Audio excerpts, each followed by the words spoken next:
Hello বন্ধুরা, আপনারা সবাই কেমন আছেন? আশা করি আপনারা সবাই ভালো আছেন। গত ক্লাসে আমরা পার্ট 2 করেছিলাম, আজকে শুরু করব পার্ট 3। আশা করি সবাই পার্ট 2 প্র্যাকটিস করেছেন এবং একটা নতুন খাতা কিনেছেন, ওটা সবাই নোট করে রাখবেন। আমি বারবার একটা কথা বলি, শুরু থেকে আপনারা নোট করে রাখবেন, তাহলে পরে আর কোনো সমস্যা হবে না। তো আজকে আমরা ক্রমিক নাম্বার 15 থেকে শুরু করব। ক্রমিক নাম্বার 15তে রয়েছে র, ঢ র, ঢ র। এর জন্য আচর কেমন হবে? ক এর উল্টো র। কটা কি সবার মনে আছে? কটা আমরা কেমন লিখেছিলাম? ছোট নৌকোর মতো, ছোট নৌকোর মতো, যেটা 3 ভাগের 1 ভাগ ছিল। র হবে ঠিক এর বিপরীত, তার মানে ক এর উল্টো র। বাম থেকে ডানে, রেখায় শুরু রেখায় শেষ, ছোট নৌকার মতো। তো আমি এটা এঁকে দেখি। বাম থেকে ডানে, রেখায় শুরু রেখায় শেষ, ছোট নৌকোর মতো। এটা র, ড শূন্য র, ঢ শূন্য র, সবার ক্ষেত্রে এই একই আচর হবে। আপনারা এটা মনে রাখবেন, 3টার ক্ষেত্রেই আচর হবে একটি। ক্রমিক নাম্বার 16 ল। লয়ের আচর হবে র এর দ্বিগুণ ল। বাম থেকে ডানে, রেখায় শুরু রেখায় শেষ, বড় নৌকোর মতো। তো রটা আমরা যেমন লিখেছি, ল হবে এর দ্বিগুণ। তাহলে আমরা লিখি বাম থেকে ডানে, রেখায় শুরু রেখায় শেষ, বড় নৌকোর মতো। আপনারা বারবার এভাবে প্র্যাকটিস করবেন। ক্রমিক নাম্বার 17তে দন্তন্য স, মূর্ধন্য স, তালব্য শ। এর জন্য আচর হবে উপর থেকে নিচে 3 ভাগের 1 ভাগ ডান দিকে হালকা হেলানো। উপর থেকে নিচে 3 ভাগের 1 ভাগ ডান দিকে হালকা হেলানো। উপর থেকে নিচে 3 ভাগের 1 ভাগ ডান দিকে হালকা হেলানো। ক্রমিক নাম্বার 18 হ।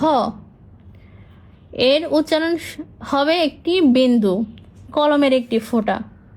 কেমন হবে? জাস্ট এরকম। ক্রমিক নাম্বার 18 স্বরে অ, ও এবং অন্তস্থ জ। এর আচর হবে বাম থেকে ডানে 3 ভাগের 1 ভাগ ডানে হেলানো, ইংরেজি ছোট ইউ এর মতো। বাম থেকে ডানে 3 ভাগের 1 ভাগ ডানে হেলানো, ইংরেজি ছোট ইউ এর মতো। আশা করি সবাই বুঝতে পেরেছেন। এটা 3 থেকে 4 বার করে প্র্যাকটিস করবেন। ক্রমিক নাম্বার 20 স্ববর্ণে এ এবং স্বরে আ। এর আচর হবে একটি গোল বৃত্ত, যেটা হবে 3 ভাগের 2 ভাগ, বড় বৃত্ত। 3 ভাগের 2 ভাগ বড় বৃত্ত। 3 ভাগের 2 ভাগ, আমরা কিন্তু এটাকে 3 ভাগে ভাগ করেছিলাম। প্রথম ক্লাসেই আমি বলেছিলাম যে এই রেখাটাকে 3 ভাগে ভাগ করে নিতে। সেই 3 ভাগের এটা 1 ভাগ 2 ভাগ 3 ভাগ, ওটার 2 ভাগ। এটা হচ্ছে স্বরে আ এবং স্বরবর্ণে এ। ক্রমিক নাম্বার 21 ঋষিকার এবং দীর্ঘী। ঋষি এবং দীর্ঘী। এর আচর হবে একটি গোল বৃত্ত, 3 ভাগের 1 ভাগ ছোট বৃত্ত। এটাও হবে গোল, কিন্তু এটা হবে 3 ভাগের 1 ভাগ, ছোট একটা বৃত্তের মতো হবে। এটা ছিল 3 ভাগের 2 ভাগ, এটা হবে 3 ভাগের 1 ভাগ, ছোট বৃত্ত। ক্রমিক নাম্বার 22 রস্যু এবং দীর্ঘ উ। এর আচর কেমন হবে? বাম থেকে ডানে 3 ভাগের 1 ভাগ ডানে হেলানো, ইংরেজি ছোট এন এর মতো। তো আমরা এটা আচর দেই, বাম থেকে ডানে 3 ভাগের 1 ভাগ ডানে হেলানো, ইংরেজি ছোট এন এর মতো। যেগুলো আপনাদের কাছে কঠিন মনে হবে সেগুলো একটু বেশি প্র্যাকটিস করবেন। ক্রমিক নাম্বার 23 রয়েছে 19 স্বর। এর আঁচড় কেমন হবে? স্বয়ের বিপরীত, অর্থাৎ উপর থেকে নিচে 3 ভাগের 1 ভাগ বাম দিকে হালকা হেলানো। স লিখেছিলাম ডান দিকে হেলানো, এটা হবে বাম দিকে হেলানো। এটা আপনারা মনে রাখতে পারেন এভাবে, 19 স্বরের নিচে যেটা আছে এটাই হবে এর আঁচড়।